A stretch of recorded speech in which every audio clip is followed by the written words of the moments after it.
Pesan singkat itu menghancurkan sisa kesabaranku. Di rumah mewah yang kubayar lunas dengan keringatku sendiri, suamiku justru melarangku datang. Dia tidak tahu, di tanganku ada sertifikat asli dan bukti pengkhianatannya. Hari ini, pesta syukuran mereka akan berubah menjadi neraka bagi mereka semua. Sebelum ceritanya dimulai, silakan tulis di kolom komentar dari daerah mana saja teman-teman yang menonton cerita ini. Jangan lupa like dan subscribe agar channel ini bisa semakin berkembang dan bisa mempersembahkan cerita yang lebih menarik lagi. Mesin mobilku masih menderu halus, getarannya nyaris tak terasa di balik kemudi sedan hitam yang kuparkir sekitar 50 meter dari gerbang rumah mewah bercat putih itu. AC mobil mengembuskan udara dingin, tetapi tidak cukup untuk mendinginkan darahku yang mendidih. Di pangkuanku, ponsel menyala, menampilkan satu pesan WhatsApp dari kontak bernama suamiku. Pesan yang baru saja masuk 1 menit yang lalu, tepat saat aku hendak memutar setir masuk ke pekarangan rumah itu. Jangan datang, ibuku tak menginginkanmu ada di sini. Kamu cuma bikin suasana rusak. Biar aku yang urus tamu. Pulang saja ke apartemen. Aku membaca pesan itu berulang kali. Bukan karena aku tidak paham artinya, tetapi karena aku takjub dengan keberanian laki-laki itu. Jemariku mengetuk-ngetuk setir mobil yang berlapis kulit. Mataku menatap lurus ke arah rumah 2 lantai bergaya klasik modern di depan sana. Tenda-tenda putih terpasang megah di halamannya. Janur kuning melengkung indah di pintu gerbang. Deretan mobil tamu sudah mulai memadati bahu jalan. Itu adalah acara syukuran rumah baru. Rumah yang seharusnya menjadi kebanggaan kami berdua.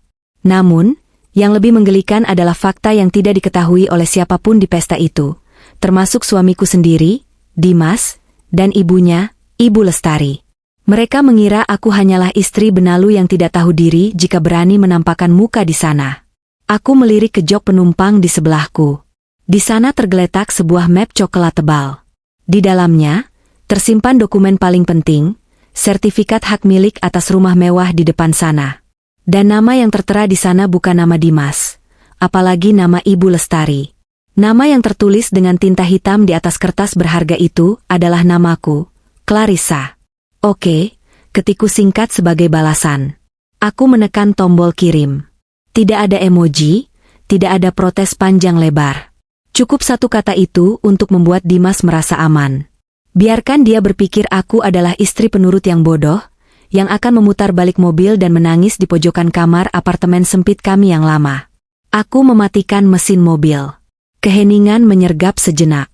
Aku menarik napas panjang, menghirup aroma parfum mahal yang memenuhi kabin. Lalu, aku menurunkan cermin rias dari langit-langit mobil. Wajahku tampak tenang di pantulan cermin, terlalu tenang untuk seseorang yang baru saja diusir oleh suaminya sendiri. Aku mengambil lipstik merah marun dari tas tanganku. Dengan perlahan dan presisi, kupulas bibirku. Warna merah itu menyala, memberikan kesan berani dan tak tersentuh. Ini bukan dandanan seorang istri yang kalah. Ini adalah riasan seorang ratu yang datang untuk mengambil kembali mahkotanya, atau membakar kerajaannya sekalian. Kamu pikir aku membelikan rumah seharga 5 miliar ini agar kamu bisa bersenang-senang tanpa aku? Mas, gumamku pelan pada pantulan diriku sendiri. Kamu salah besar. Aku keluar dari mobil. Angin sore menerpa gaun batik sutra yang kugenakan. Sepatu hak tinggiku mengetuk aspal dengan irama yang tegas. Ta, ta, ta. Setiap langkah membawaku semakin dekat ke gerbang rumah itu. Dari kejauhan, aku bisa mendengar suara tawa riuh dan musik gamelan yang diputar dari pengeras suara. Saat aku tiba di dekat pagar, aku berhenti sejenak di balik pilar besar, menghindari pandangan penerima tamu. Mataku menyipit melihat pemandangan di halaman. Di sana, di tengah kerumunan tamu yang memuji keindahan bangunan itu, berdiri suamiku, Dimas. Dia tampak gagah dengan kemeja batik yang baru kubelikan minggu lalu. Wajahnya berseri-seri, senyumnya lebar seolah dia adalah raja dunia. Namun, bukan itu yang membuat napasku tercekat. Di sebelahnya, menggandeng lengannya dengan mesra, berdiri seorang wanita muda dengan gaun kebaya modern berwarna merah muda yang mencolok. Itu Bella.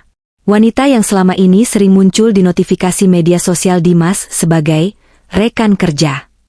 Tapi rekan kerja macam apa yang berani mengelap keringat di dahi bosnya di depan umum seperti itu? Dan di sisi lain Dimas, berdiri Ibu Lestari. Mertuaku itu tampak sibuk memamerkan gelang emas di tangannya kepada tamu-tamu. Dia tertawa lepas, menunjuk-nunjuk rumah itu dengan bangga. Iya, Jeng. Ini hasil kerja keras Dimas selama bertahun-tahun. Anakku itu memang hebat. Tidak seperti istrinya yang cuma bisa menghabiskan uang. Sayup-sayup aku mendengar suara cempreng Ibu Lestari terbawa angin. Darahku berdesir hebat. Kehinaan itu terasa nyata menampar wajahku. Aku meremas map coklat di tanganku semakin erat. Mereka merayakan kemewahan di atas keringat dan air mataku, sambil meludahi namaku. Ironi ini begitu pahit hingga rasanya ingin ku tertawakan. Mereka pikir aku lemah. Mereka pikir aku tidak punya kuasa.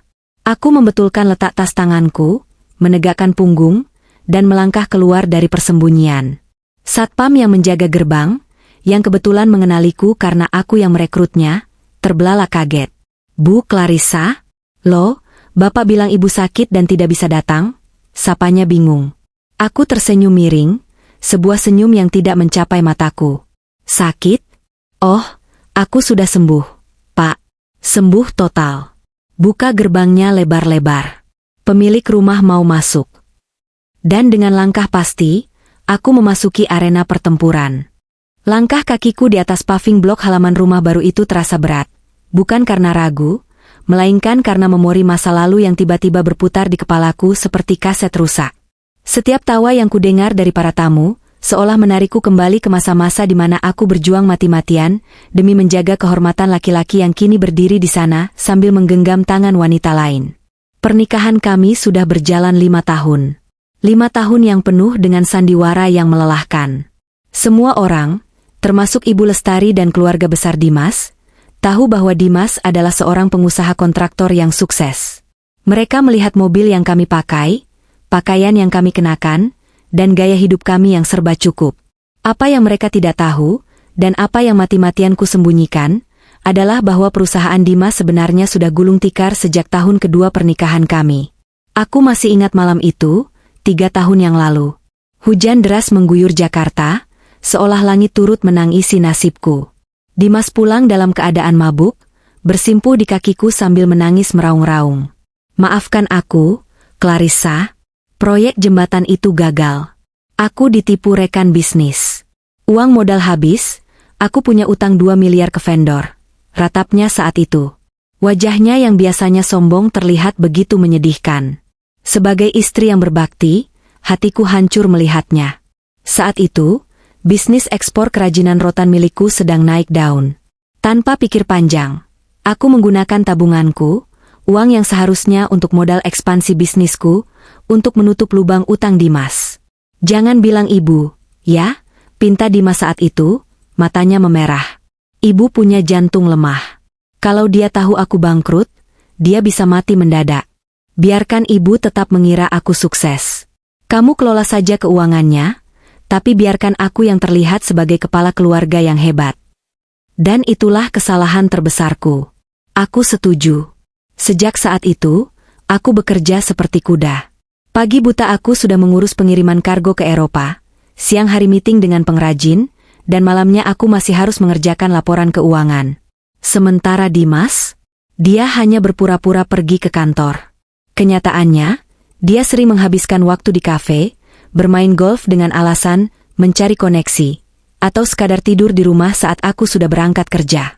Setiap bulan, aku mentransfer uang puluhan juta ke rekening Dimas agar dia bisa memberikannya kepada Ibu Lestari sebagai uang bulanan anak berbakti.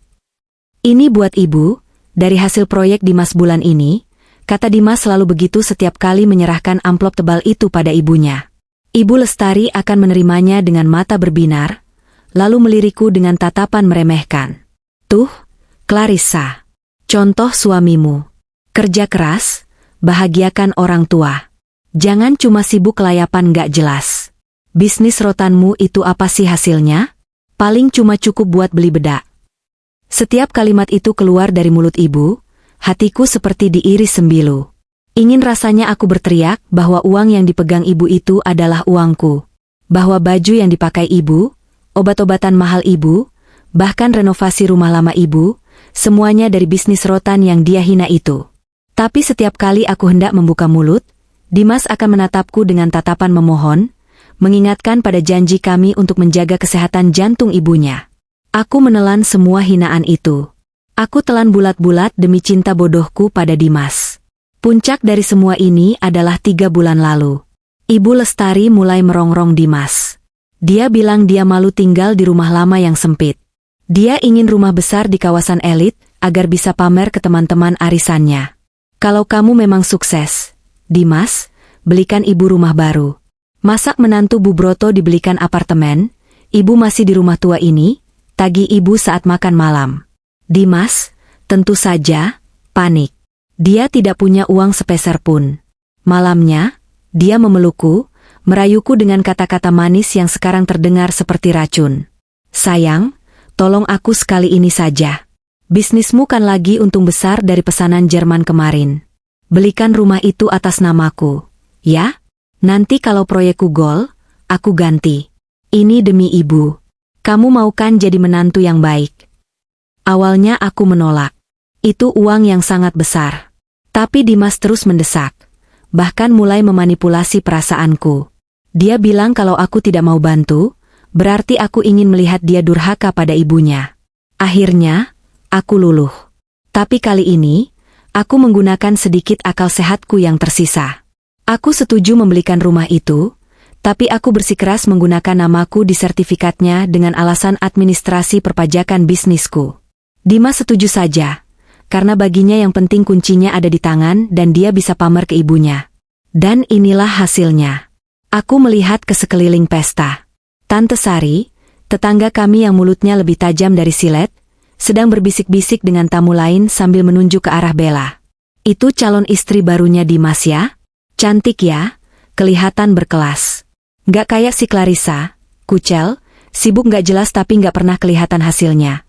Desis Tante Sari yang suaranya sayup-sayup tertangkap telingaku saat aku berjalan melewatinya. Aku berhenti sejenak di belakang Tante Sari. Permisi, Tante. Yang kucel ini mau lewat, ucapku datar. Tante Sari terlonjak kaget. Wajahnya pucat seketika.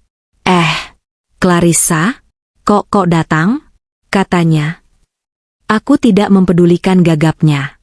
Aku terus berjalan membelah kerumunan. Mataku terkunci pada 3 orang di depan sana. Dimas sedang tertawa, menuangkan minuman untuk Bella. Ibu Lestari sedang membelai lengan Bella seolah itu adalah menantu idaman yang dia tunggu-tunggu selama ini. Kebohongan demi kebohongan yang kututupi selama ini, pengorbanan yang kulakukan, uang miliaran yang kugelontorkan, semuanya dibalas dengan pengkhianatan paling menyakitkan. Mereka pikir aku adalah dompet berjalan yang bisa dibuang setelah isinya dikuras. Hari ini, aku akan menunjukkan pada mereka, siapa sebenarnya yang memegang kendali. Siapa sebenarnya yang kucel, dan siapa yang sukses. Aku akan menguliti kebohongan Dimas lapis demi lapis di depan semua orang yang dia coba impresikan. Jantungku berdegup kencang, bukan karena takut, tapi karena adrenalin. Aku merogoh tas, memastikan ponselku terhubung dengan sistem audio dan proyektor yang ada di panggung utama. Ya, sebagai orang yang membiayai acara ini, aku punya akses ke segalanya. Nikmatilah tawa kalian selagi bisa, batinku. Karena 5 menit lagi, kalian akan lupa caranya tersenyum. Dunia di sekelilingku seolah melambat saat aku mengingat kembali momen 1 minggu yang lalu. Momen di mana topeng Dimas benar-benar terlepas sepenuhnya di hadapanku, tanpa ia sadari. Saat itu, aku sedang duduk di ruang kerjaku yang dingin, ditemani secangkir kopi yang sudah kehilangan uap panasnya. Di layar ponselku, aplikasi pemantau CCTV yang baru saja terpasang di rumah baru itu menyala terang. Aku memasangnya diam-diam, bukan karena curiga, melainkan karena alasan keamanan. Aku ingin memastikan para tukang bekerja dengan benar dan tidak ada material bangunan yang dicuri.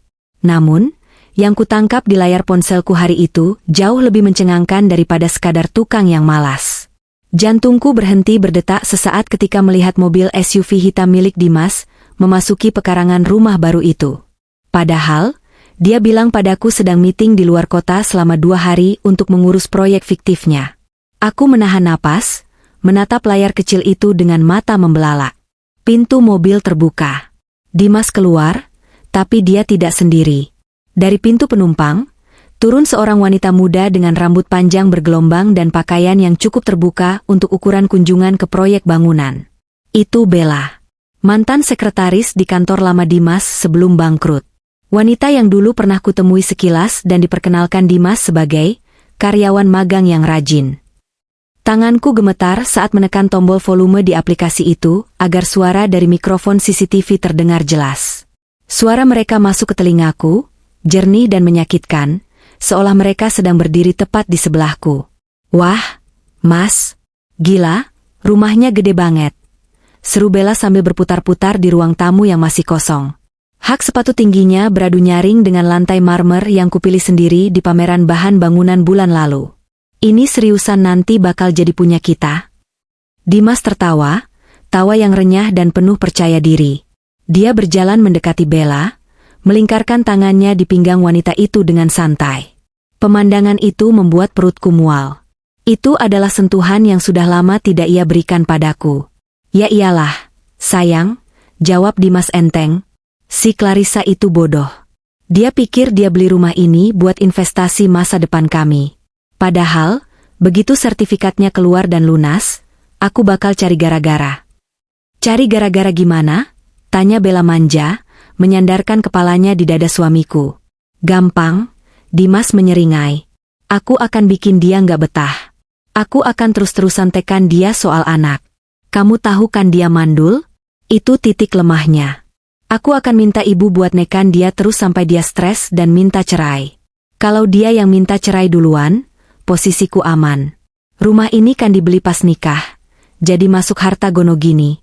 Aku bisa dapat setengahnya. Atau kalau aku pinter mainin hukum, aku bisa rebut semuanya sebagai kompensasi karena dia nggak bisa kasih keturunan." Air mataku menetes tanpa kuizinkan. Rasanya seperti ada tangan tak kasat mata yang meremas jantungku hingga hancur. Jadi selama ini, tekanan dari Ibu Lestari soal anak bukan hanya sekadar keinginan seorang nenek, tapi juga senjata yang diamini oleh suamiku sendiri. Mereka menggunakan kekurangan fisikku, sesuatu yang sudah mati-matian ku coba obati ke berbagai dokter di Singapura dan Malaysia, sebagai alat untuk menyingkirkanku dan merampas hartaku. "Jahat banget sih kamu, Mas," kikik Bella, tapi nadanya sama sekali tidak terdengar simpati. Dia justru tertawa. "Tapi aku suka. Lagian aku males kalau harus tinggal di kontrakan kamu yang sempit itu terus. Aku mau jadi nyonya di sini." "Tenang aja. Nanti kalau si benalu itu udah pergi, kita renovasi kamar utamanya. Kita buang semua barang pilihan dia. Rumah ini bakal jadi istana kita," janji Dimas sambil mencium kening Bella. Aku membekap mulutku sendiri agar isak tangisku tidak pecah, meski aku tahu mereka tidak bisa mendengarku. Kemarahan mulai merambat naik, menggantikan rasa sedih. "Benalu?" Dia memanggilku benalu? Wanita yang membiayai hidupnya, membayar utang-utangnya, dan menyelamatkan nama baiknya di depan keluarganya sendiri, dia sebut benalu? Namun, drama di layar ponselku belum berakhir. Tiba-tiba ponsel Dimas berdering. Dia melepaskan pelukannya dari Bella, dan wajahnya berubah tegang saat melihat layar ponselnya. "Bentar ya, sayang. Ada telepon penting," kata Dimas, lalu dia berjalan menjauh dari Bella, mendekat ke arah salah satu kamera CCTV yang tersembunyi di sudut pilar. Dia tidak sadar bahwa dia justru mendekatkan dirinya ke sumber kehancurannya sendiri. "Halo?" Suara Dimas berbisik, tapi mikrofon CCTV menangkapnya dengan jelas karena suasana rumah yang sunyi. "Iya, bos. Saya tahu jatuh temponya hari ini." Hening sejenak. Aku bisa melihat keringat dingin mulai bercucuran di pelipis Dimas. Wajahnya pucat pasi, kontras dengan kesombongannya beberapa detik yang lalu. "Tolong jangan kirim orang ke rumah ibu saya, bos. Jantung ibu saya lemah." Dimas memohon dengan suara bergetar. "Saya janji bakal bayar. Totalnya 500 juta kan?" "Iya, saya paham bunganya jalan terus." 500 juta? Mataku terbelalak. Sejak kapan Dimas punya utang sebanyak itu lagi? Terakhir kali aku melunasi utangnya adalah 2 miliar 3 tahun lalu. Apa dia berjudi lagi? "Dengar, bos," kata Dimas lagi, suaranya makin panik. Minggu depan sertifikat rumah baru ini keluar. Harganya 5 miliar. Saya akan jaminkan sertifikat itu ke bos. Atau kalau perlu saya jual cepat. Bos pegang dulu sertifikatnya sebagai jaminan. Oke? Tapi tolong kasih saya waktu seminggu lagi. Jangan apa-apakan saya. Aku ternganga. Tubuhku kaku seketika.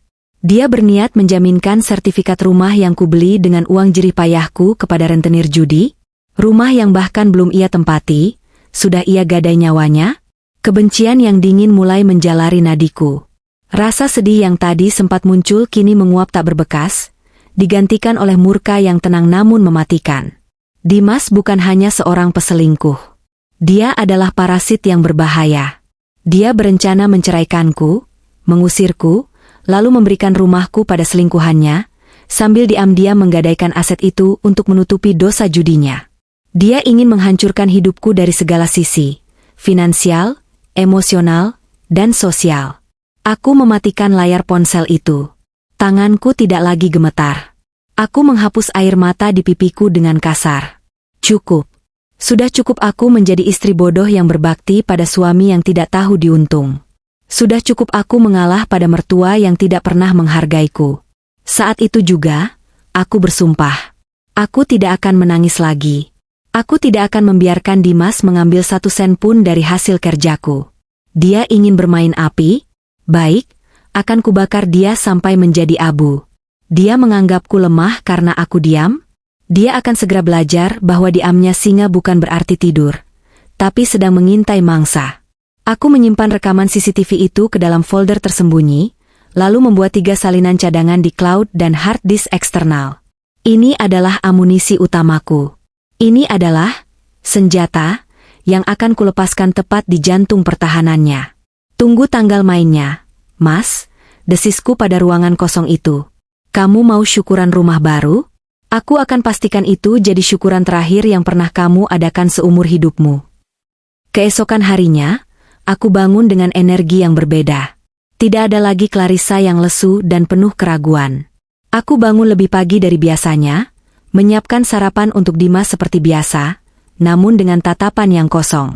Dimas, yang baru pulang dari dinas luar kota, palsunya, tampak lelah tapi berusaha bersikap manis.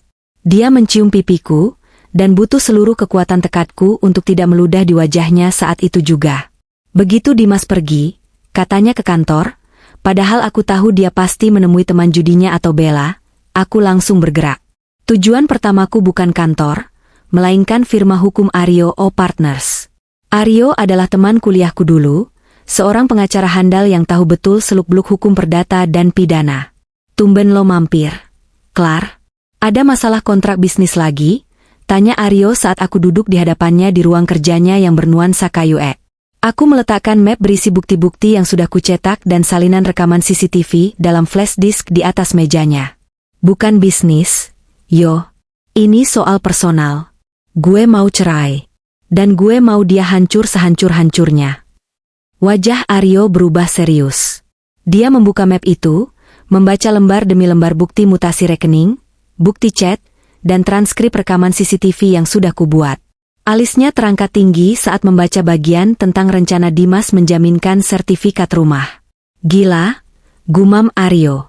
Laki lo bener-bener gali kuburannya sendiri. Clar, lo inget kan pas kalian nikah, bokap lo maksa bikin perjanjian pisah harta. Aku mengangguk. Dimas waktu itu tanda tangan dengan ogah-ogahan karena dia pikir itu cuma formalitas dan dia merasa bakal lebih kaya dari gue. Apa itu masih berlaku? Sangat berlaku. Aryo tersenyum miring, senyum predator yang siap menerkam. Dengan perjanjian ini, aset yang lo beli atas nama lo, murni milik lo. Nggak ada tuh ceritanya harta gono gini. Rumah baru itu, 100% milik lo. Bisnis lo, milik lo. Utang dia? Nah, itu 100% milik dia. Bagus, jawabku dingin. Aku mau kamu siapin gugatan cerai. Tapi jangan didaftarin dulu. Aku mau kasih dia kejutan. Kejutan apa? Minggu depan dia mau bikin syukuran rumah baru itu. Dia ngelarang aku dateng. Dia mau ngenalin selingkuhannya ke keluarga besar seolah-olah itu calon istrinya, dan seolah rumah itu punya dia. Aku mau kamu datang ke sana, yo. Bawa surat pengosongan rumah dan somasi. Aryo tertawa kecil, menggelengkan kepalanya takjub. Lo mau bikin show? Klar? Oke, gue suka gaya lo. Gue bakal siapin berkasnya. Gue juga bakal kontak temen gue di kepolisian soal indikasi penipuan penggelapan aset kalau dia beneran coba gadai sertifikat yang bukan hak dia. Setelah urusan dengan Aryo selesai, aku melangkah ke tahap selanjutnya, logistik. Aku menghubungi event organizer dan catering yang menangani acara syukuran itu. Pemilik kionya, Mbak Nanda, mengenalku dengan baik karena akulah yang mentransfer uang muka dan pelunasan acara sebesar 50 juta rupiah. Halo, Mbak Nanda, sapaku ramah lewat telepon. Bu Clarissa. Gimana Bu? Konsep bunganya sudah oke kan? Mas Dimas kemarin minta ganti warna jadi pink. Katanya biar lebih romantis. Ujar Mbak Nanda antusias. Pink. Warna kesukaan Bella. Aku menahan rasa muakku. Nggak apa-apa, Mbak. Ikuti saja maunya dia. Tapi saya ada permintaan khusus. Tolong nanti operator multimedia dan sound sistemnya standby di bawah instruksi saya ya. Saya akan datang agak terlambat dan mau kasih kejutan video buat suami saya. Oh, sweet banget. Kejutan anniversary ya, Bu? Semacam itulah, jawabku ambigu. Dan satu lagi, Mbak. Tolong pastikan layar proyektornya yang paling besar ya. Saya ingin semua orang, sampai yang duduk di paling belakang pun, bisa melihat video kenangan ini dengan jelas. Siap, Bu. Beres. Langkah terakhir adalah yang paling berisiko, tapi paling krusial. Aku harus memastikan, tamu tak diundang, lainnya juga hadir. Aku menggunakan nomor samaran untuk mengirim pesan kepada kontak yang dinamai Debt Collector di ponsel Dimas. Nomor yang berhasil kudapatkan saat mencuri lihat ponselnya ketika dia tidur. Aku mengirimkan lokasi syukuran rumah dan pesan singkat, Dimas ada di sini hari Minggu sore. Dia bawa uang cash banyak dari sumbangan tamu. Kalau mau tagih, ini saatnya. Kejam? Mungkin. Tapi mengingat dia berniat menjaminkan rumahku untuk utang itu, aku merasa ini adalah impas. Biarkan para rentenir itu yang menjadi pasukan pendobrak pertahanannya. Hari-hari menjelang hari, rasa berjalan sangat lambat. Aku harus berpura-pura sakit di depan Dimas. Aku sengaja batuk-batuk dan berbaring lemas di tempat tidur agar dia semakin yakin untuk melarangku datang. Kamu istirahat aja ya, sayang, kata Dimas pagi ini, tepat di hari syukuran. Dia mengenakan batik mahalnya sambil mematut diri di cermin. Wajahnya bersinar, tidak ada sedikit pun rasa bersalah. Nanti aku salamkan ke ibu. Kamu jangan maksain dateng, nanti malah nularin penyakit ke tamu. Iya, Mas, jawabku lirih dari balik selimut. Maaf yang gak bisa dampingi kamu. Gak apa-apa, jawabnya cepat. Terlalu cepat. Ya udah aku berangkat dulu ya.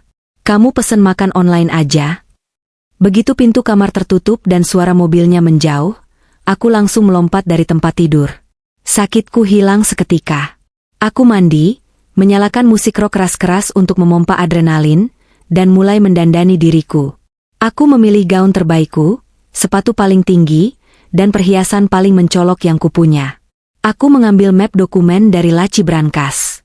Di dalamnya ada sertifikat rumah asli, surat perjanjian pisah harta, dan surat gugatan cerai yang sudah disiapkan Aryo. Aku menatap pantulan diriku di cermin besar lemari pakaian. Wanita yang kulihat di sana bukan lagi Clarissa yang penurut dan naif. Wanita di cermin itu memiliki tatapan mata yang tajam dan rahang yang mengeras. Pesta dimulai, Dimas, bisikku. Kembali ke masa kini, aku berdiri di depan gerbang rumah itu. Tante Sari masih menatapku dengan mulut ternganga, dan satpam sudah membukakan jalan lebar-lebar. Aku mengeluarkan ponselku, mengirim satu kode pesan ke operator multimedia di dalam tenda, ready. Lalu, aku melangkah masuk. Tatapan semua orang beralih padaku. Musik gamelan seolah meredup, digantikan oleh ketegangan yang tiba-tiba memenuhi udara. Dimas menoleh, dan gelas di tangannya nyaris jatuh saat melihat sosokku berdiri tegak di ujung karpet merah, menatapnya lurus dengan senyuman maut. Di sebelahnya, senyum Bella memudar, berganti dengan tatapan bingung dan takut. Ibu Lestari membelalakan matanya, mulutnya sudah terbuka untuk melontarkan cacian. Tapi aku tidak akan memberi mereka kesempatan bicara. Ini panggungku sekarang. Suasana pesta yang tadinya riuh rendah oleh gelak tawa dan denting garpu beradu piring, perlahan menyusut menjadi dengungan pelan yang penuh rasa ingin tahu. Kehadiranku di sana seperti setetes tinta hitam yang jatuh ke dalam segelas susu murni, merusak pemandangan yang mereka anggap sempurna, namun mustahil untuk diabaikan. Aku melangkah dengan dagu terangkat tinggi, membiarkan gaun batik sutra mahalku berkibar di terpa angin sore. Setiap pasang mata tertuju padaku, menelanjangiku dengan tatapan menghakimi, mencemooh, atau sekadar bingung. Tante Sari, yang berdiri tak jauh dari meja prasmanan, menyenggol lengan ibu-ibu di sebelahnya. Bisikan mereka cukup keras untuk sampai ke telingaku. Itu istrinya, kan? Katanya sakit parah? Kok dandanannya menor begitu? Wah, jangan-jangan mau melabrak. Aku mengabaikan mereka. Fokusku terkunci lurus ke depan, ke arah panggung pelaminan mini di teras rumah di mana keluarga bahagia, palsu itu berada. Dimas tampak seperti patung lilin yang hampir meleleh. Gelas sirup di tangannya miring, menumpahkan sedikit cairan merah ke karpet, tapi dia tidak sadar. Matanya yang biasanya penuh percaya diri kini, memancarkan satu emosi yang sangat kukenali, ketakutan murni. Di sebelahnya, Bella, wanita yang digadang-gadang sebagai ratu baru di istana ini, tampak kebingungan. Dia belum pernah bertemu denganku secara langsung dalam situasi formal seperti ini. Dia mungkin hanya melihat fotoku di media sosial, atau mendengar cerita bohong Dimas tentang istrinya yang kumel dan penyakitan. Melihatku datang dengan penampilan yang jauh lebih elegan dan berkelas daripada dirinya, senyum kemenangan di bibir merah mudanya perlahan luntur. Namun, rintangan pertamaku bukanlah mereka berdua, melainkan benteng pertahanan utama Dimas, Ibu Lestari. Wanita parubaya itu menyadari kehadiranku. Wajahnya yang tadinya berseri-seri saat memamerkan gelang emasnya, berubah merah pada menahan amarah. Dengan langkah tergopoh-gopoh yang dipaksakan, dia turun dari teras dan menghadang langkahku tepat di tengah halaman, memisahkan aku dari anak kesayangannya. Heh, kamu. Ibu Lestari menunjuk wajahku dengan telunjuknya yang gemetar. Suaranya melengking, membuat beberapa tamu undangan terlonjak kaget. Ngapain kamu kesini? Dasar perempuan gak punya muka. Dimas sudah bilang kamu gak usah datang. Kamu mau bikin malu keluarga saya di depan orang-orang terhormat ini. Aku berhenti, tersenyum manis, sangat manis hingga rasanya seperti gula beracun. Selamat sore, Ibu. Wah, Ibu kelihatan sehat sekali hari ini. Gelang barunya bagus, Bu. Cocok dengan kebaya yang Ibu pakai. Sayang sekali, kalau marah-marah begitu nanti tekanan darahnya naik loh, Bu. Ingat jantung. Jangan sok perhatian kamu, sentak Ibu Lestari. Dia melirik ke kanan dan kiri, memastikan para tamu melihat dia sedang mendidik menantunya yang tidak tahu diri. Asal kamu tahu ya, Clarissa, rumah ini, pesta ini, semuanya hasil keringat anakku, Dimas. Kamu gak punya hak sedikit pun buat injak kaki di sini. Kamu itu cuma istri benalu yang bisanya cuma ngabisin duit suami. Pulang sana. Jangan bikin sial rumah baru anakku. Kata-kata itu meluncur deras, tajam, dan disengaja untuk melukaiku di depan umum. Dulu, mungkin aku akan menunduk dan menangis, memohon maaf atas kesalahan yang tidak pernah ku berbuat. Tapi hari ini, kata-kata itu hanyalah angin lalu yang menggelitik telingaku. Benalu ya, Bu? Tanyaku dengan nada tenang yang justru membuat Ibu Lestari semakin beringas. Baiklah. Kalau begitu, izinkan benalu ini menyapa suaminya sebentar. Ada hal penting yang harus saya sampaikan. Masalah hidup dan mati, Bu. Tanpa menunggu izinnya, aku melangkah melewati tubuh gempal Ibu Lestari. Bahuku sengaja kusenggolkan sedikit ke bahunya, cukup untuk membuatnya terhuyung kaget karena keberanianku. Dimas akhirnya tersadar dari kebekuannya. Dia buru-buru melepaskan pegangan tangan Bella dan turun menghampiriku, berusaha mencegahku naik ke teras. Wajahnya pucat, keringat sebesar biji jagung mulai bermunculan di dahinya meski udara sore itu cukup sejuk. Clarissa, sayang. Suaranya bergetar, berusaha terdengar lembut namun penuh ancaman tersembunyi. Dia meremas lenganku dengan kencang, berusaha menyakitiku agar aku takut. Kamu ngapain di sini? Kan aku udah bilang jangan datang. Kamu mau hancurin acara syukuran aku? Aku menatap cengkeraman tangannya di lenganku, lalu menatap matanya tajam. Lepaskan, Mas. Atau aku teriak sekarang juga kalau kamu sering main tangan. Dimas melepaskan tangannya seperti tersengat listrik. Dia menelan ludah, matanya liar melihat ke sekeliling. Oke. Kita bicara di belakang. Jangan di sini. Banyak kolega bisnisku. Malu? Aku tertawa kecil. Kamu belum tahu arti kata malu yang sesungguhnya, Mas. Bella, yang merasa posisinya terancam, akhirnya ikut turun. Dia berdiri di samping Dimas, melipat tangan di dada, mencoba meniru gaya nyonya besar. Jadi ini Mbak Clarissa? Mas Dimas sering cerita soal Mbak. Katanya Mbak lagi sakit ya? Kok malah keluyuran? Kasihan Mas Dimas capek kerja buat bikin acara ini, Mbak malah datang mau ngerusuh. Aku menoleh pada Bella. Dari dekat, riasannya terlihat terlalu tebal, menutupi kerutan halus kekhawatiran di wajahnya. Gaun yang dipakainya memang mahal, tapi cara dia memakainya tidak memiliki kelas. Dan kamu pasti Bella, sapaku ramah, seolah menyapa pelayan toko. Karyawan magang yang rajin itu, kan? Wah, cepat sekali naik pangkatnya. Dari sekretaris jadi seksi konsumsi acara keluarga? Atau seksi hiburan? Wajah Bella memerah padam. Mbak jaga mulut ya. Aku di sini diundang resmi sama Ibu dan Mas Dimas sebagai tamu kehormatan. Tamu kehormatan, ulangku sambil mengangguk-angguk. Hebat. Mas Dimas memang dermawan sekali. Mengundang selingkuhan ke rumah yang... Aku sengaja menggantung kalimatku, menatap Dimas penuh arti. Dimas memotong cepat, panik. Clarissa, cukup. Pulang sekarang atau aku? Atau apa? Mas, kamu mau ceraikan aku? Bisikku pelan, mendekatkan wajahku ke telinganya. Bukannya itu rencanamu? Menceraikan si mandul ini setelah sertifikat rumah keluar? Tubuh Dimas menegang kaku. Dia menatapku horor. Kamu tahu dari mana? SSST. Aku menempelkan telunjuk di bibirku. Itu belum seberapa, Mas. Yang lebih penting sekarang adalah tamu-tamu istimewa kamu yang lain. Aku menunjuk ke arah gerbang depan dengan daguku. Di sana, di balik pagar besi tempa yang megah, terlihat keributan kecil. 3 orang pria bertubuh kekar dengan jaket kulit hitam sedang beradu mulut dengan satpam. Mereka terlihat garang dan tidak sabaran. Salah satu dari mereka memukul pagar besi dengan keras, menimbulkan bunyi dang, yang membuat beberapa tamu menoleh kaget. Siapa itu? Tanya Ibu Lestari yang sudah kembali berdiri di samping kami, menyipitkan mata melihat ke gerbang. Preman dari mana itu?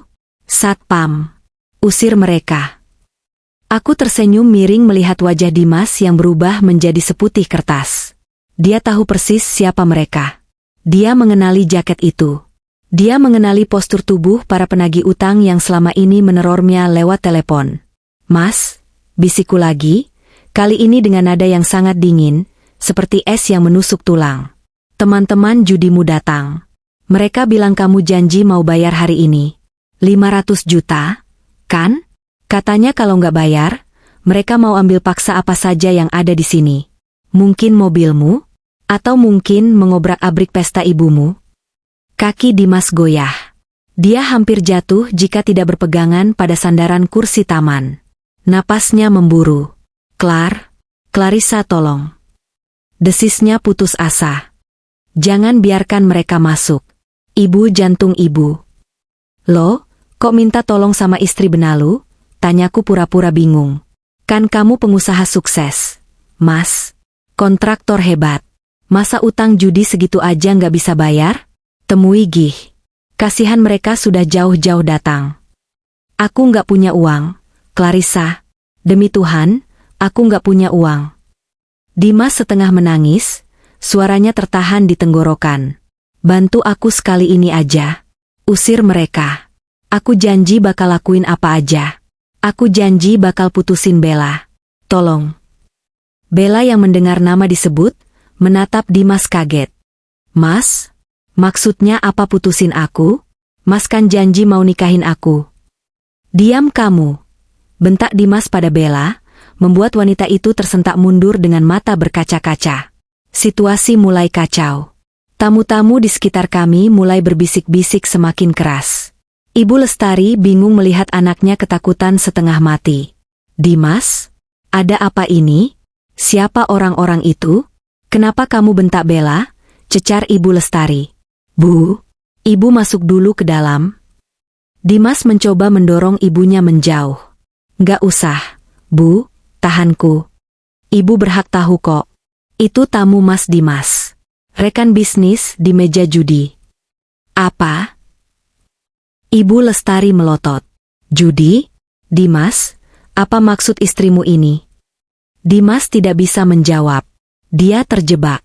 Di depan ada penagih utang yang siap menghajarnya, di samping ada ibunya yang mulai curiga, dan di hadapannya ada istri yang memegang kartu asnya.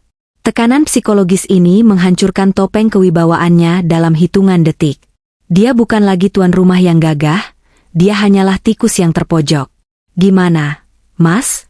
tanyaku santai sambil melirik jam tangan mahalku. Mereka kelihatan makin gak sabar loh. Satpam kayaknya udah kewalahan. Kalau mereka terobos masuk dan bikin ribut di sini, hancur sudah nama baikmu. Hancur sudah kebanggaan ibu. Kamu punya waktu 1 menit untuk memutuskan. Mau jujur sama ibu sekarang? Atau biar preman-preman itu yang menjelaskan pakai otot? Aku menikmati setiap detiknya. Melihat keringat dingin mengalir di pelipisnya, melihat tangannya yang gemetar hebat, melihat matanya yang memohon belas kasihan padaku, wanita yang selama ini dia injak-injak. Ini adalah tahap pertama dari kehancurannya, meruntuhkan mentalnya sebelum meruntuhkan hidupnya. Dimas terlihat seperti orang yang akan pingsan. Wajahnya tidak lagi memiliki rona kehidupan. Ancaman kedatangan penagih utang judi itu benar-benar melumpuhkan akal sehatnya. Namun, sisa-sisa insting bertahannya muncul. Dia menatapku dengan tatapan memelas yang menjijikan, lalu beralih menjadi kilatan kemarahan putus asa. Dia pikir, jika dia bisa menyingkirkanku dari pandangan orang-orang, dia masih bisa menyelamatkan situasi. "Ikut aku," desis Dimas. Tiba-tiba dia mencengkeram pergelangan tanganku dengan kasar, jauh lebih kasar dari sebelumnya. "Kita selesaikan di dalam. Jangan bikin malu di sini." Dia mencoba menyeretku menjauh dari kerumunan tamu, menuju pintu samping rumah. Tenaganya cukup kuat karena didorong oleh kepanikan. "Lepas, Dimas." Aku memberontak, tapi cengkeramannya terlalu kuat. "Mas, sakit," teriakku, kali ini sengaja mengeraskan suara agar seluruh tamu mendengar. "Tolong, suami saya menyakiti saya." Teriakanku bekerja seperti mantra. Semua percakapan terhenti total. Musik gamelan bahkan berhenti karena para pemainnya kaget. Semua mata tertuju pada kami. Aryo, pengacaraku yang sudah standby di salah satu meja tamu, langsung berdiri dan bersiap maju. Tapi aku memberinya kode mata untuk menahan diri sebentar lagi. Aku butuh 1 momen puncak. "Kamu gila ya?" Dimas membentak, lupa menjaga citranya. "Diam dan ikut aku." Aku menyentakkan tanganku sekuat tenaga hingga terlepas. Napasku memburu, tapi fokusku tetap tajam. Aku mundur selangkah, merapikan gaunku dengan tenang, lalu menatap operator multimedia di pojok tenda yang sudah menunggu aba-abaku sejak tadi. Aku mengangkat tangan kananku tinggi-tinggi, lalu menjentikan jari. "Putar videonya. Sekarang, perintahku lantang." Layar proyektor raksasa berukuran 3x4 meter yang berdiri megah di samping panggung utama berkedip. Gambar foto prewedding Dimas dan aku yang sejak tadi dipajang, atas paksaanku pada Iyo sebelumnya, tiba-tiba menghilang. Layar menjadi hitam sesaat, menciptakan keheningan yang mencekam. Lalu, sebuah video muncul.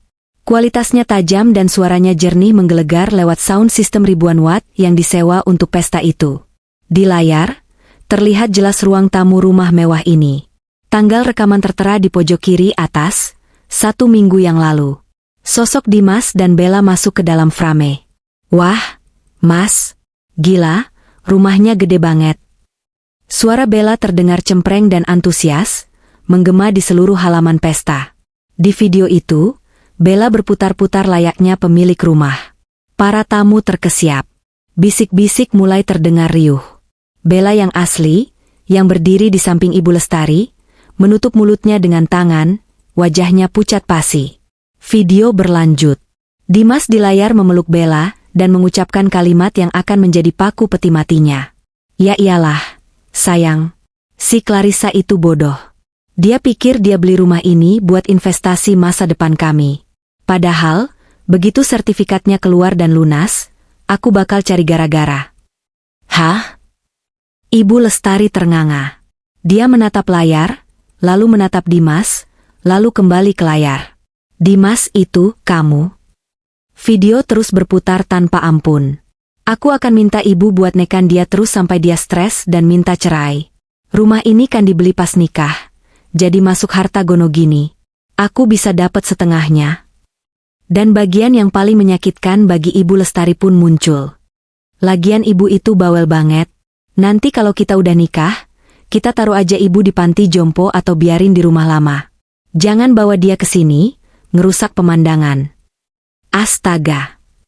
Tante Sari berteriak histeris, mewakili keterkejutan seluruh tamu. Jahat banget mulutnya si Dimas. Durhaka. Ibu Lestari ambruk ke kursi terdekat. Dadanya naik turun menahan sesak. Wajahnya yang tadi sombong kini hancur lebur oleh pengkhianatan anak kandungnya sendiri. Dia menatap Dimas dengan tatapan tidak percaya, air mata mulai mengalir di pipinya yang keriput. Dimas, kamu mau buang ibu ke panti jompo? Dimas menggeleng-gelengkan kepalanya panik, tangannya teracung ke arah layar seolah ingin menghapus gambar itu. Enggak, Bu, itu editan. Itu bohong. Clarissa menjebak aku. Itu pasti Ai. Zaman sekarang canggih, Bu. Aku tidak membiarkan dia bernapas. Ai? Oh ya? Kalau begitu, mari kita lihat bukti yang tidak bisa dipalsukan oleh Ai. Layar proyektor berganti gambar. Kali ini bukan video, melainkan pindaian dokumen perbankan yang diperbesar. Bukti transfer Bank Sentral Asia kepada PT Properti Indah Jaya, Devlor, jumlah Rp 5.250.000.000, 5.250.000.000 rupiah, pengirim, Clarissa Anindita keterangan, pelunasan rumah blok A1. Di sebelahnya, muncul mutasi rekening Dimas selama 3 bulan terakhir. Isinya merah semua. Transfer keluar ke situs-situs dengan nama aneh seperti Poker 88, Slot Zeus, dan transfer masuk yang nihil. Saldo terakhirnya, Rp15.000. Bapak-bapak, ibu-ibu sekalian, suaraku lantang menggema lewat mikrofon yang baru saja kurebut dari MC yang bengong. Lihatlah kenyataannya. Laki-laki yang berdiri di sana, yang mengaku pengusaha sukses, yang kalian puji-puji, sebenarnya sudah bangkrut 3 tahun lalu. Aku menunjuk Dimas yang kini terduduk lemas di rumput, kakinya tak kuat lagi menopang tubuh. Uang belanja Ibu Lestari? Itu uang saya. Renovasi rumah lama? Uang saya. Dan pesta mewah hari ini? Saya yang bayar. Teriakku, menumpahkan segala kemarahan yang kupendam bertahun-tahun. Dimas hanyalah benalu yang sesungguhnya. Dia hidup dari keringat saya sambil berselingkuh dan merencanakan untuk membuang ibunya sendiri. Suasana pesta berubah menjadi ajang penghakiman massal. Tatapan para tamu berubah menjadi jijik. Beberapa teman arisan Ibu Lestari mulai mencibir terang-terangan. Ih, amit-amit. Sudah miskin, banyak gaya, durhaka lagi. Kasihan istrinya ya, cantik-cantik dapat laki mokondo. Wah, itu selingkuhannya juga nggak tahu malu. Bella, yang merasa menjadi sasaran tembak, mencoba melarikan diri. Dia mengangkat gaunnya dan berlari menuju gerbang. Namun, nasib sial menimpanya. Di gerbang, 3 penagih utang yang tadi tertahan akhirnya berhasil menerobos masuk karena satpam lengah menonton drama di layar. Mereka melihat Bella berlari keluar dan salah satu dari mereka mengenalinya, mungkin pernah melihat fotonya di ponsel Dimas. Itu ceweknya. Tahan, teriak salah satu preman. Mereka menghadang Bella, membuatnya menjerit ketakutan. Keributan di gerbang semakin menambah kekacauan. Aku berjalan mendekati Dimas yang masih terduduk di tanah, tampak menyedihkan seperti onggokan sampah.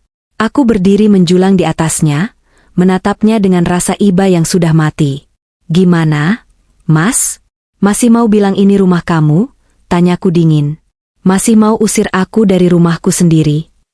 Dimas mendongak, matanya basah oleh air mata ketakutan dan rasa malu.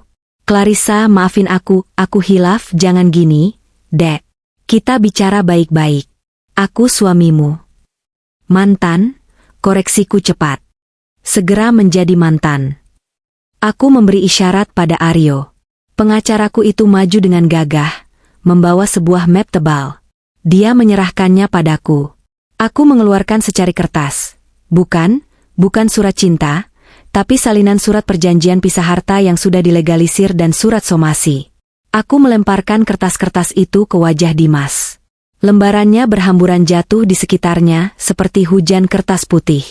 Baca itu baik-baik, kataku. Mulai detik ini, aku mengusirmu dari properti milikku.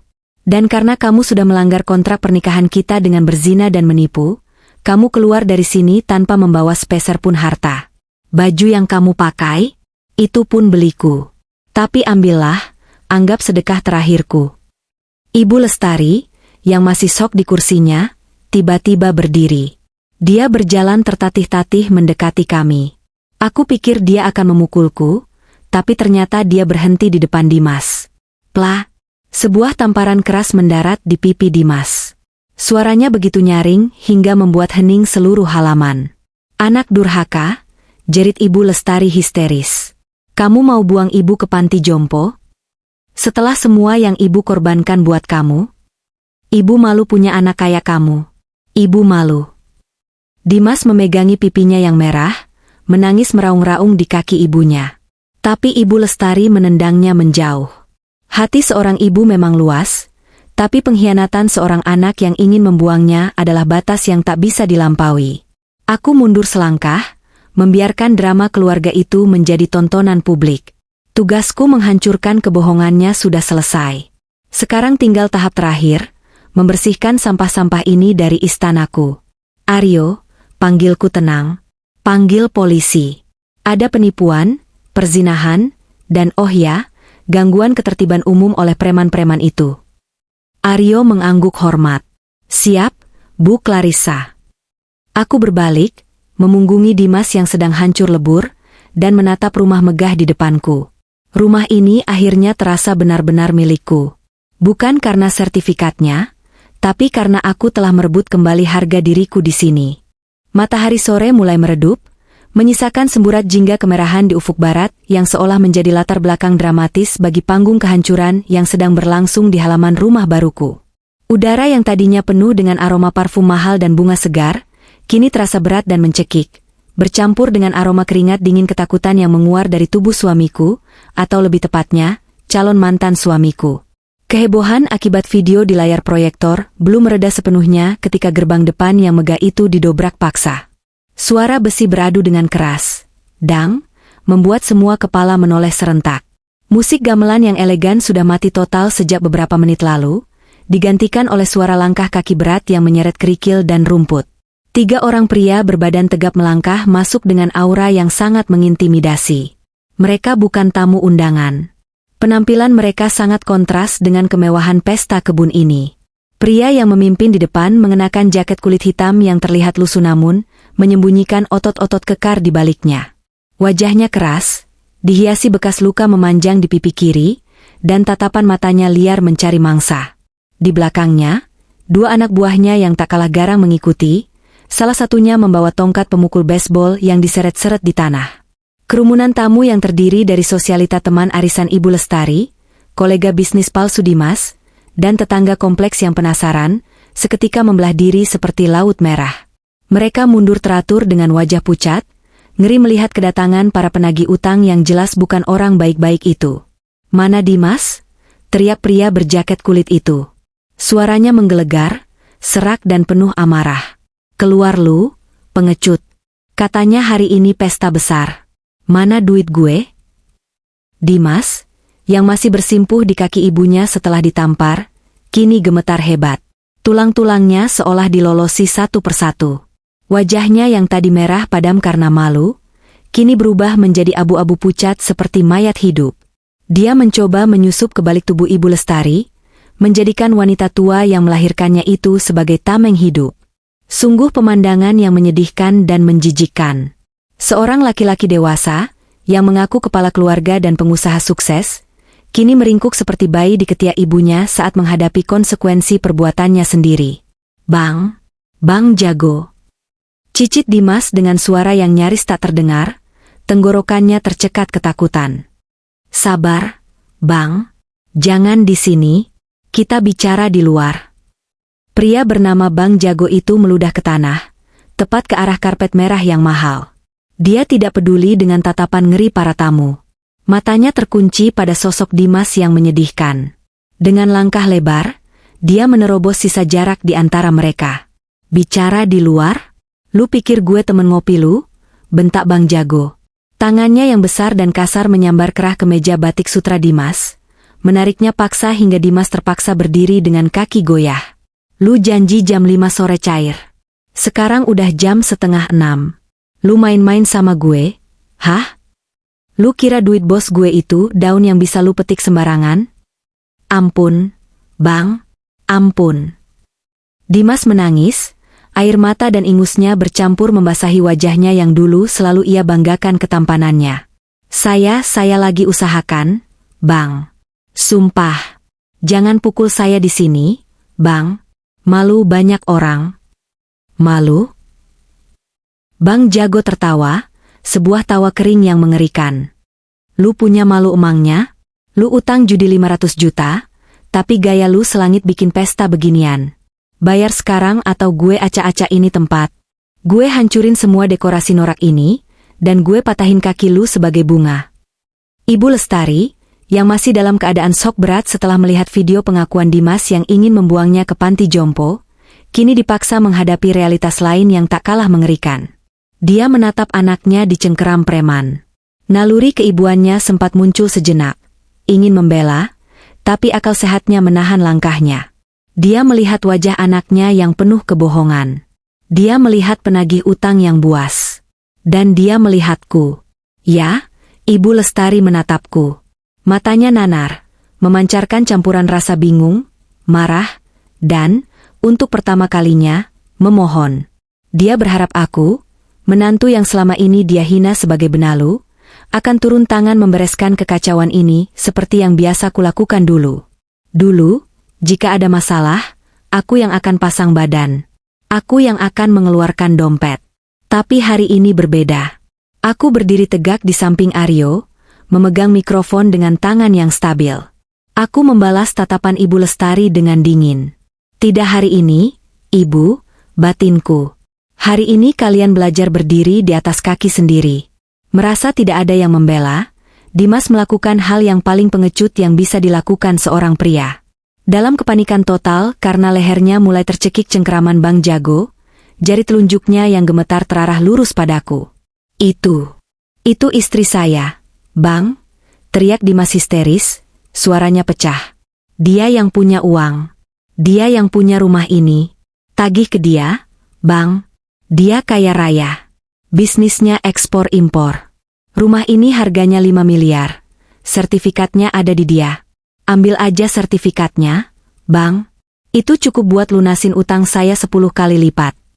Suasana hening seketika. Hening yang mencekam. Angin sore seolah berhenti berhembus. Semua mata, Bang Jago, anak buahnya, Ibu Lestari, Bella, Tante Sari, dan ratusan tamu lainnya, kini tertuju padaku. Dimas baru saja mencoba menumbalkan istrinya sendiri kepada lintah darat demi menyelamatkan kulitnya. Bang Jago melepaskan cengkeramannya sedikit, lalu menoleh padaku. Matanya menyipit, menilai penampilanku dari ujung rambut sampai ujung kaki. Dia melihat gaun mahalku, perhiasan emasku, dan sikap tenangku yang tidak terlihat takut sedikit pun. Dia mungkin berpikir aku adalah target yang lebih masuk akal daripada suami pecundang yang sedang menangis itu. Oh, jadi ini bini lu yang lu bilang bakal bayarin. Bang Jago melangkah mendekatiku. Bau rokok kretek dan keringat menyengat hidungku, tapi aku tidak mundur 1 inci pun.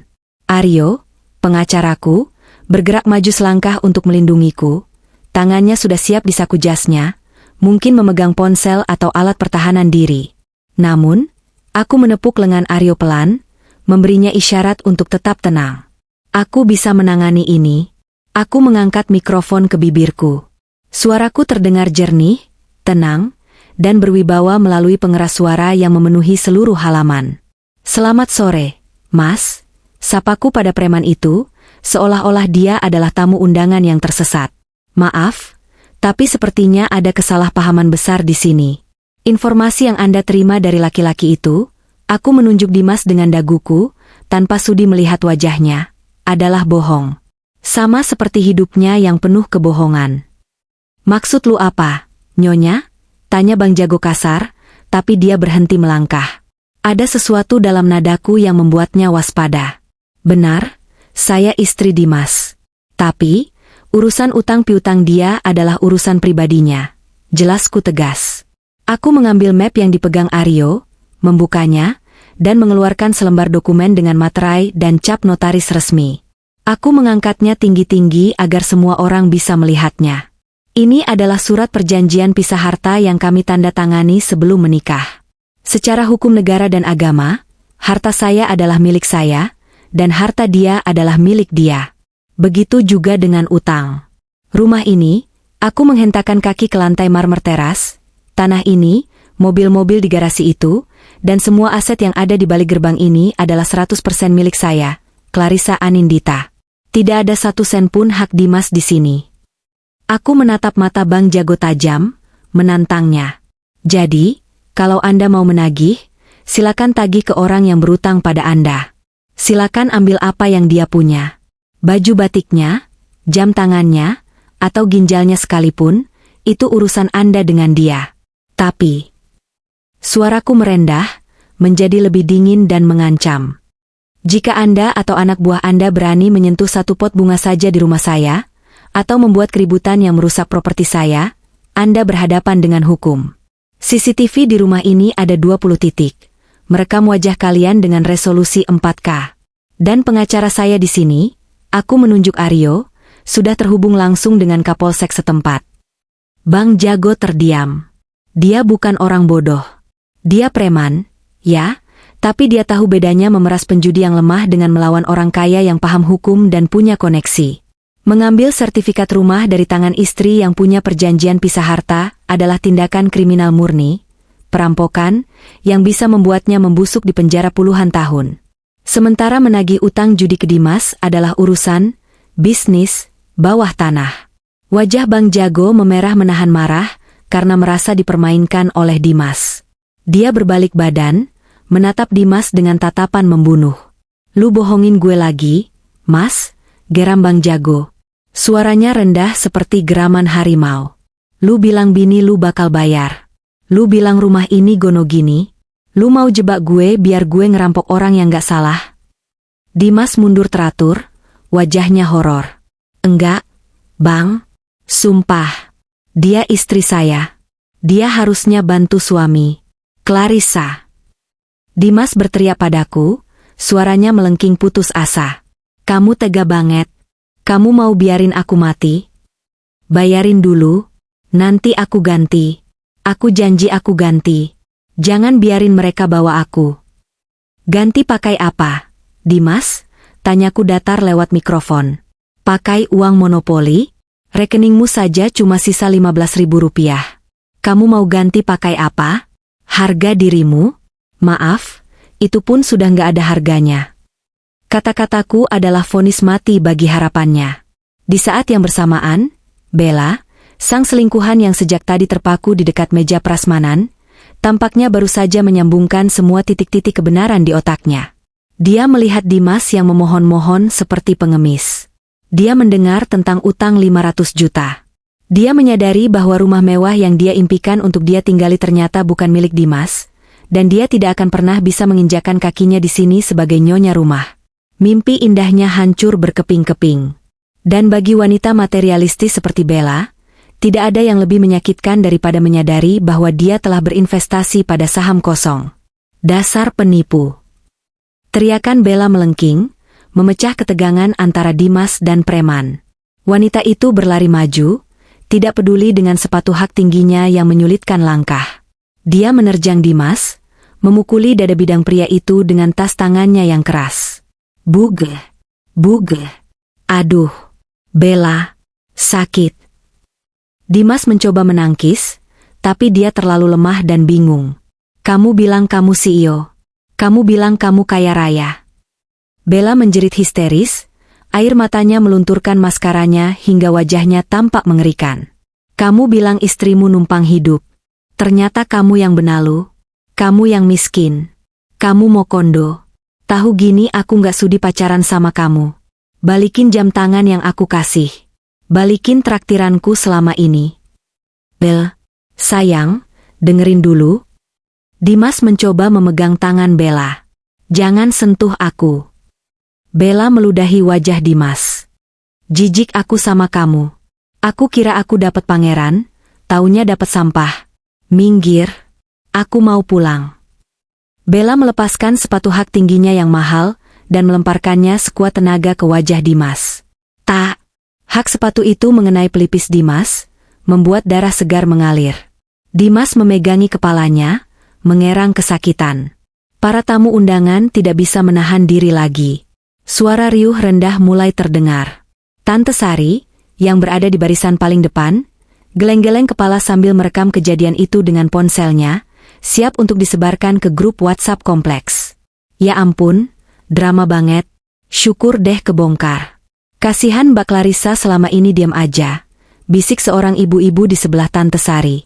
Iya, Jeng. Itu selingkuhannya juga gak tahu malu. Udah tahu laki orang, taunya laki orang yang kere. Kena batunya dia, timpal Tante Sari semangat. Bella berbalik, mencoba kabur menerobos kerumunan. Dia ingin lari dari rasa malu ini. Tapi Bang Jago dan anak buahnya tidak membiarkan satupun orang yang terkait dengan Dimas pergi. Salah satu anak buah Bang Jago menghadang Bella. Eits, mau kemana Neng cantik? Seringai preman itu.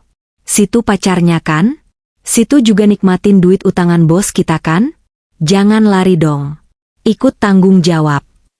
Aku nggak tahu apa-apa. Minggir. Bella menjerit ketakutan saat lengannya dicengkeram kasar. Kekacauan semakin menjadi. Dimas berdarah. Bella menjerit-jerit. Ibu Lestari menangis histeris di pojokan sambil memukuli dadanya sendiri karena tidak kuat menanggung malu, dan para preman mulai beringas hendak menyeret Dimas pergi. Namun, sebelum Bang Jago sempat mendaratkan pukulan pertamanya ke wajah Dimas, suara sirine yang khas meraung-raung membelah udara sore. Wiu, wiu, wiu. Suara itu semakin dekat dan semakin keras. Lampu strobo biru mulai terlihat memantul di dinding-dinding rumah tetangga.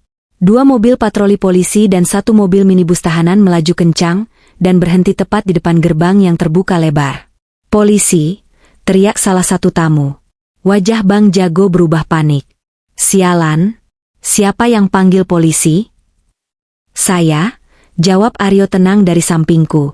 Sejak 10 menit yang lalu. Para preman itu saling pandang. Mereka tahu aturannya. Menagih utang boleh, tapi tertangkap basah membuat kerusuhan dan penganiayaan di muka umum dengan polisi di depan mata adalah tiket gratis ke sel tahanan. Cabut, cabut, perintah Bang Jago pada anak buahnya. Mereka melepaskan Dimas dan Bella, lalu mencoba lari menyelinap ke arah samping rumah, mencari jalan tikus. Tapi mereka terlambat. Beberapa petugas polisi berseragam lengkap sudah mengepung area itu dengan sigap. Jangan bergerak. Angkat tangan, teriak seorang perwira polisi. Para preman itu akhirnya menyerah, mengangkat tangan dengan wajah kesal. Mereka digiring ke pinggir, diborgol satu persatu. Tapi pertunjukan utamanya bukan mereka. Komandan polisi berjalan menghampiri Aryo dan aku, memberi hormat singkat, lalu menoleh ke arah Dimas yang masih terduduk lemas di tanah dengan darah mengering di pelipis. Saudara Dimas Prasetyo? Tanya polisi itu tegas. Dimas mendongak, matanya kosong. Dia mengangguk lemah. Kami menerima laporan atas dugaan tindak pidana penipuan, penggelapan dana investasi, dan pemalsuan dokumen yang dilaporkan oleh beberapa rekan bisnis Anda dan juga pihak bank. Ujar polisi itu sambil mengeluarkan borgol. Selain itu, ada laporan tambahan dari Ibu Clarissa mengenai perzinahan dan kekerasan dalam rumah tangga, KDRT, psikis yang bukti-buktinya sudah kami terima. 2 petugas polisi maju, menarik tangan Dimas ke belakang punggungnya. Bunyi klik logam yang dingin itu terdengar sangat nyaring di telinga semua orang yang hadir. Itu adalah bunyi akhir dari kebebasan Dimas. Enggak, Pak, ini salah paham. Dimas mencoba meronta, tapi tenaganya sudah habis. Dia menoleh ke arah ibunya. Ibu, tolong Dimas, Bu. Bilang sama mereka Dimas anak baik. Ibu. Ibu Lestari mengangkat wajahnya yang basah oleh air mata. Dia menatap anaknya yang diborgol. Hati seorang ibu pasti hancur melihat anaknya ditangkap polisi. Tapi kemudian, ingatannya kembali pada video CCTV di mana Dimas menyebutnya, orang tua merepotkan, yang ingin dibuang ke panti jompo. Rasa sakit hati itu lebih besar daripada rasa kasihannya. Ibu Lestari memalingkan wajahnya. Dia tidak menjawab panggilan Dimas. Dia memilih diam, membiarkan anaknya menanggung akibat dari kedurhakaannya. Ibu. Panggil Dimas lagi, suaranya pecah menjadi raungan keputusasaan. Clarissa, istriku, tolong cabut laporannya. Aku suamimu. Kita bisa perbaiki ini. Aku janji berubah. Clarissa. Aku berjalan menuruni anak tangga teras, mendekati Dimas yang sedang diseret polisi. Aku berdiri tepat di hadapannya. Dia berhenti meronta, menatapku dengan harapan yang tersisa. Mas, kataku pelan, suaraku hanya untuk didengar olehnya. Ingat pesanmu tadi pagi? Kamu bilang jangan datang karena aku cuma bikin suasana rusak? Kamu benar. Aku datang, dan suasananya rusak buat kamu. Tapi buat aku, suasana ini sangat indah. Jahat kamu, Clar. Bisik Dimas. Tidak sejahat suami yang mau membuang ibunya dan menjaminkan rumah istrinya untuk judi. Balasku tajam. Nikmati waktu istirahatmu di penjara. Makanannya mungkin tidak seenak catering pesta ini, tapi setidaknya gratis. Sesuai selera kamu yang suka gratisan, kan? Aku memberi isyarat pada polisi untuk membawanya pergi. Dimas diseret menjauh, kakinya terseret di aspal, meninggalkan jejak sepatu mahalnya yang kini tak berarti apa-apa. Bella juga tidak luput. Polisi wanita menghampirinya.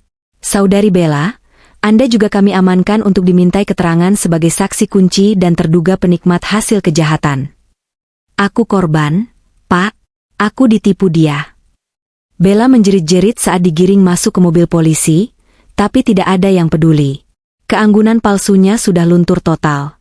Iring-iringan mobil polisi itu akhirnya pergi, membawa serta sumber masalah dari hidupku. Lampu biru menjauh, suara sirine memudar. Kini, hanya tersisa keheningan di halaman rumahku. Ratusan tamu masih berdiri mematung, bingung harus berbuat apa. Makanan di meja prasmanan sudah dingin dan tidak tersentuh. Es di gelas-gelas minuman sudah mencair. Pesta ini resmi berakhir dengan cara yang paling spektakuler. Aku mengambil mikrofon untuk terakhir kalinya. Rasa lelah mulai menjalari tubuhku, tapi aku harus menyelesaikan ini dengan bermartabat. Bapak, Ibu, dan teman-teman sekalian, suaraku bergema memecah keheningan malam yang mulai turun. Mohon maaf yang sebesar-besarnya atas ketidaknyamanan ini. Acara syukuran rumah ini, dengan sangat menyesal, harus saya bubarkan. Silakan Bapak dan Ibu kembali ke rumah masing-masing. Aku menarik napas panjang, menatap wajah-wajah tetangga yang masih menatapku dengan campuran rasa takut dan hormat. Dan tolong, jadikan kejadian hari ini pelajaran. Bahwa tidak ada kebanggaan yang bisa dibangun di atas pondasi kebohongan. Terima kasih. Satu persatu tamu mulai bubar. Tidak ada yang berani berbisik-bisik lagi. Mereka berjalan keluar gerbang dengan tertib, seolah baru saja menyaksikan eksekusi mati dan takut arwahnya akan mengikuti mereka. Tante Sari mencoba mendekatiku, wajahnya dipasang dengan senyum simpati yang palsu. Aduh, Clarissa, Tante turut prihatin ya. Tante nggak nyangka Dimas sejahat itu. Kamu yang sabar ya. Kalau butuh temen curhat, ke rumah Tante aja. Aku menatap Tante Sari datar. Terima kasih, Tante. Tapi saya butuh ketenangan. Hati-hati di jalan. Aku tidak memberinya kesempatan untuk menggali gosip lebih dalam. Aku berbalik, meninggalkan halaman yang kini berantakan. Di sudut teras, Ibu Lestari masih berdiri sendirian. Dia tampak sangat tua dan rapuh. Bahunya merosot, tatapannya kosong menatap gerbang tempat anaknya tadi dibawa pergi. Dia tidak punya kendaraan untuk pulang, karena dia datang bersama mobil Dimas yang kuncinya kini disita polisi. Aku mendekatinya. Bukan karena sayang, tapi karena sisa rasa kemanusiaan. "Bu," panggilku. Ibu Lestari tersentak kaget. Dia menoleh padaku dengan takut-takut. Tidak ada lagi keangkuhan di matanya.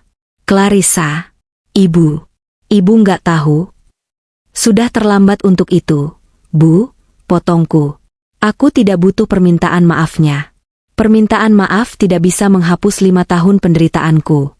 "Pak Ujang, supir saya, akan mengantar ibu pulang ke rumah lama. Kunci rumah lama ada di tas Dimas yang tertinggal, sudah saya ambilkan." Aku menyerahkan kunci rumah tua yang sempit itu ke tangan Ibu Lestari. Tangan tuanya gemetar saat menerimanya. "Tapi, Dimas gimana? Siapa yang urus dia?" tanya Ibu Lestari lirih. "Itu bukan urusan saya lagi, Bu," jawabku tegas. "Dan mulai besok, Ibu harus mulai memikirkan cara untuk membiayai hidup Ibu sendiri. Karena ATM berjalan Ibu sudah berhenti beroperasi. Selamat malam, Bu." Tanpa menunggu jawabannya, aku berbalik dan melangkah masuk ke dalam rumah megahku. Pintu jati setinggi 3 meter itu terbuka menyambutku. Aku masuk, lalu menutupnya perlahan. Klik. Suara kunci pintu yang terkunci terdengar sangat merdu. Di luar sana ada kekacauan, masa lalu, dan orang-orang toksik. Di dalam sini, ada keheningan, masa depan, dan diriku sendiri yang utuh kembali. Aku menyandarkan punggungku ke pintu, memejamkan mata, dan untuk pertama kalinya dalam 5 tahun, aku bernapas dengan paru-paru yang terasa lapang sepenuhnya. 6 bulan bukanlah waktu yang lama dalam putaran semesta. Tetapi bagiku, 6 bulan terakhir terasa seperti 1 dekade yang penuh dengan transformasi. Waktu bergerak dengan cara yang aneh ketika kita sedang membersihkan puing-puing kehidupan lama dan membangun pondasi kehidupan baru. Hari-hari pertamaku setelah Pesta Merah, begitu para tetangga dan netizen menyebut kejadian viral itu, dipenuhi dengan kesibukan administratif yang melelahkan namun memuaskan. Proses perceraianku dengan Dimas berjalan lebih cepat dari yang kuduga. Aryo benar-benar bekerja dengan brilian. Dengan bukti-bukti video perzinahan yang tak terbantahkan, ditambah status Dimas yang kini menjadi tahanan kejaksaan atas kasus penipuan berlapis, hakim tidak butuh waktu lama untuk mengetuk palu. Aku masih ingat sidang putusan itu dengan jelas. Dimas hadir secara virtual dari dalam lapas karena alasan keamanan. Dia mengenakan rompi tahanan berwarna oranye yang terlihat kebesaran di tubuhnya yang kini kurus kering. Rambutnya dicukur habis, wajahnya kusam dan penuh memar, hasil pelajaran dari rekan satu selnya, menurut kabar burung yang kudengar. Ketika hakim membacakan putusan cerai talak 1 dan menegaskan bahwa tidak ada pembagian harta gonogini karena perjanjian pranikah yang sah, Dimas hanya menunduk. Di layar monitor ruang sidang, aku melihat dia menangis tanpa suara. Sebelum koneksi diputus, dia sempat mengangkat wajahnya dan menatap ke arah kamera. "Maafin aku, Clar, aku nyesel." Ucapnya lirih, suaranya pecah oleh delay audio. Aku menatap layar itu tanpa emosi. Rasa benciku sudah menguap, digantikan oleh rasa iba yang berjarak. Iba melihat seseorang yang punya segalanya tapi membuangnya demi keserakahan sesaat. "Selamat tinggal, Dimas," bisikku pelan, lalu beranjak keluar dari ruang sidang dengan langkah ringan. Selain mengurus perceraian, aku juga melakukan pembersihan besar-besaran di rumah. Aku memanggil jasa pembersihan spiritual dan juga kontraktor interior. Kamar tidur utama, tempat di mana Dimas pernah merencanakan perselingkuhannya, kurenovasi total. Dindingnya kucat ulang dengan warna sage green yang menenangkan. Kasur lama kubakar. Secara harfiah, aku meminta tukang membakarnya di tempat pembuangan sampah, dan kuganti dengan bedset baru yang jauh lebih nyaman. Setiap jejak Dimas dan seleranya yang norak kuhapus bersih. Rumah ini tidak lagi terasa seperti rumah kami. Ini adalah rumahku, istanaku. Pagi ini, tepat 6 bulan setelah kejadian itu, aku bangun dengan perasaan segar yang luar biasa. Cahaya matahari pagi menerobos masuk melalui jendela besar kamar tidurku, menyapa kulitku dengan hangat. Aku merenggangkan tubuh, lalu turun ke dapur untuk membuat secangkir teh chamomile. Saat aku berjalan menuju teras belakang, ponselku bergetar. Sebuah notifikasi berita muncul di layar. Selebgram dadakan, pelakor rumah mewah, kembali buat ulah di kampung halaman. Aku tersenyum kecut membaca judul clickbait itu. Bella. Rupanya Karma belum selesai bermain dengannya. Setelah videonya dilempar sepatu dan diusir polisi viral di TikTok dan Instagram, hidup Bella hancur berantakan. Jejak digital itu kejam. Dia dipecat dari tempat kerjanya yang baru hanya dalam waktu 2 hari setelah diterima, karena rekan kerjanya mengenali wajahnya. Tidak ada perusahaan bonafide yang mau mempekerjakan seseorang dengan label, pelakor viral, dan saksi kasus penipuan. Aryo pernah bercerita padaku bulan lalu, bahwa Bella akhirnya pulang ke kampung halamannya di Jawa Tengah, karena tidak kuat menanggung malu di Jakarta. Namun, tampaknya masalah mengikutinya ke sana. Gosip yang beredar, dia dipaksa orang tuanya menikah dengan seorang juragan tanah yang sudah tua dan beristri 3, demi menutupi aib keluarga dan membayar utang gaya hidup Bella yang menumpuk. Dari calon nyonya rumah mewah, menjadi istri muda keempat di desa. Ironi yang pahit. Aku meletakkan ponselku di meja marmer teras. Di hadapanku, taman belakang yang baru kurenovasi terlihat asri.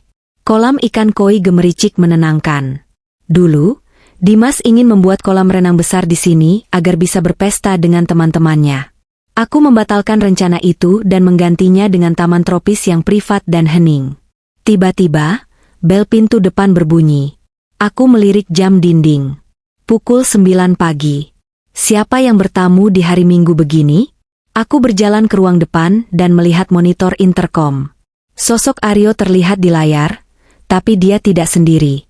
Di sebelahnya berdiri seorang pria jangkung dengan kemeja flanel santai dan senyum yang ramah. Jantungku berdesir pelan. Itu Adrian.